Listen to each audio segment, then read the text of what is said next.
How to engrave sterling silver more deeply using the xTool F2 Laser Engraver.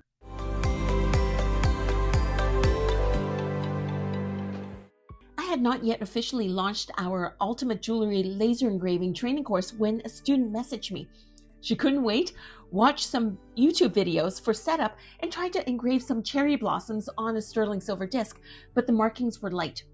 So I grabbed some blossom designs off of xTool Studio and filmed this video to show her how to get deeper engravings on sterling silver. I hope you enjoyed this. I'm going to demonstrate what the setup needs to be to engrave something on an 11mm disc.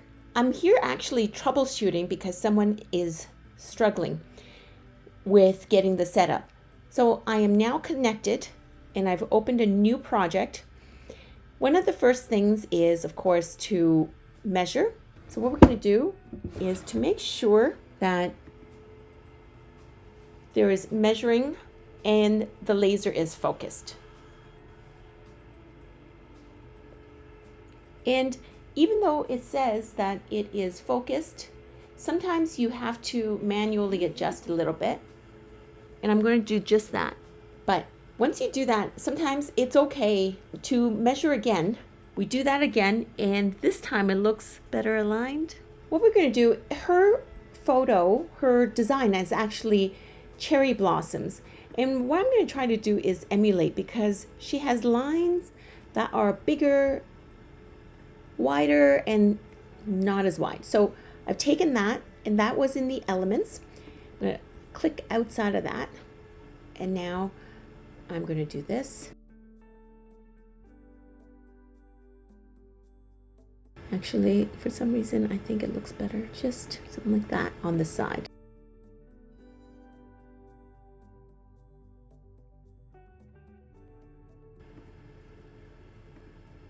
I'm just going to remove some leaves, so not both of them having leaves.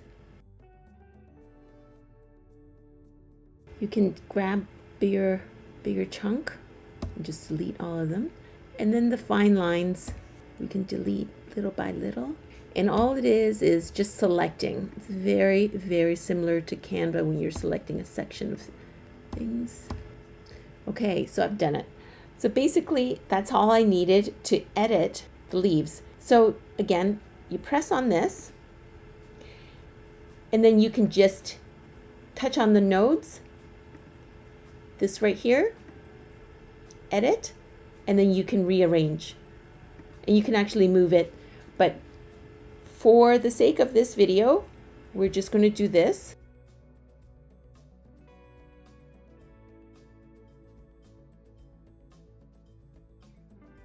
And then what I'm going to do is I'm going to take a look at the framing.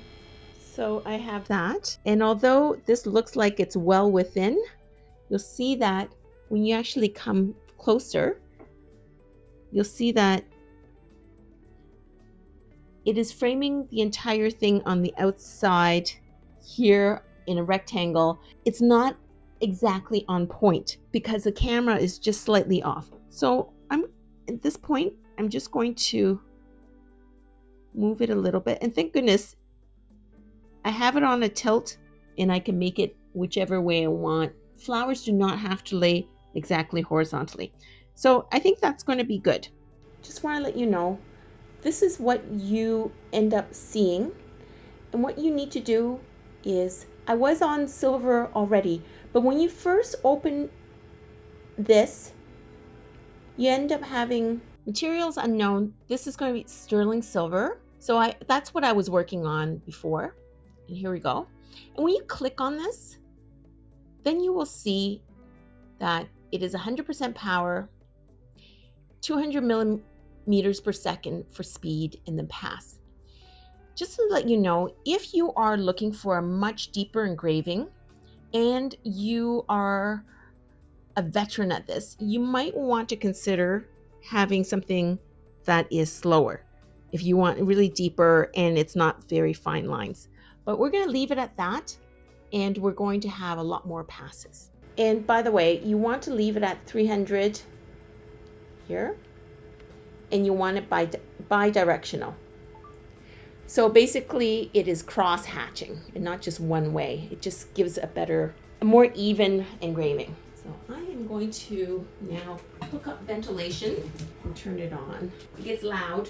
So what we're gonna do is we're going to do 10 passes and then we're gonna see what happens. Okay, so we're gonna process this. It says 1 minute, because I guess there's quite a bit of darkness here, thicker lines. Let's do that.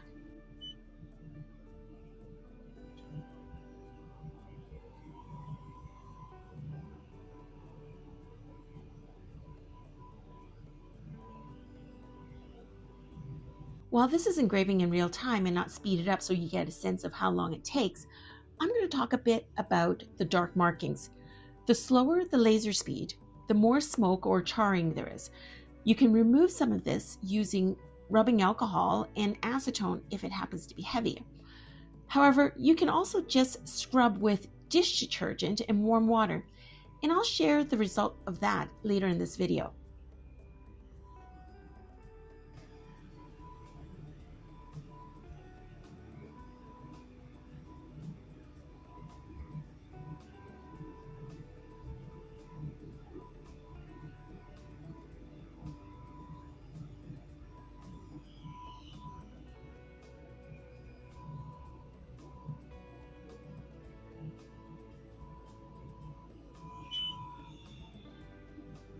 Okay.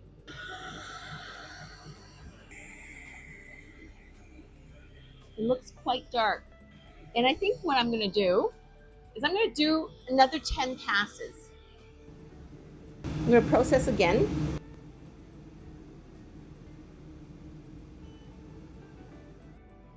And this is the second time.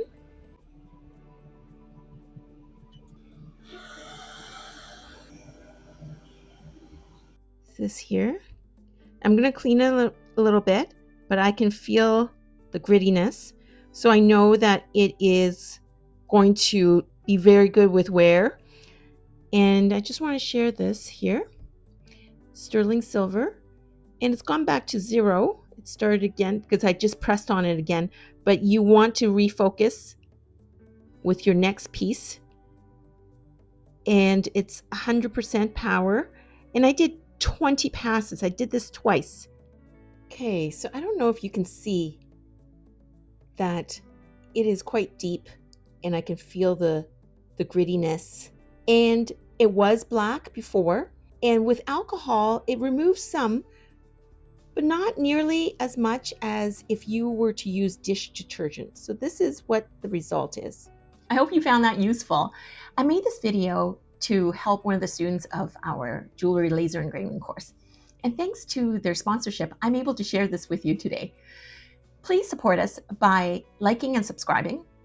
I'm going to leave more information below about the course as well as the private Facebook group, Custom Jewelry Collective, where I post a number of jewelry making videos, helpful tips, as well as answer technical questions. I hope to see you there soon.